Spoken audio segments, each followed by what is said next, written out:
সে পথ কত দূর ও সূক্ষ্ম শব্দ। মাথার উপরে সূর্যের প্রকট তেজ আজ গগনে উন্মুক্ত।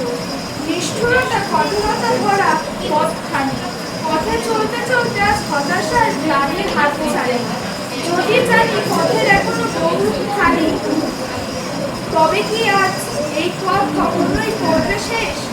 থেমে যাব নাকি এগাবো না, যদি একটু বসে বসে পড়ছি আজ, কিন্তু নতুন প্রভাতে নতুন উদ্যোগ নিয়ে পাড়ি দেব সেই বহুদূরের পথ। তাই থামবো না, আমি ঘুরে দাঁড়াবো, উঠাবো সকল প্রাণী, এইটুকু আজ আমার হতাশার হাত ছানি। তাই এবার আমি ঘুরে দাঁড়াবো, না হলে তো পথে চিরতরে হারিয়ে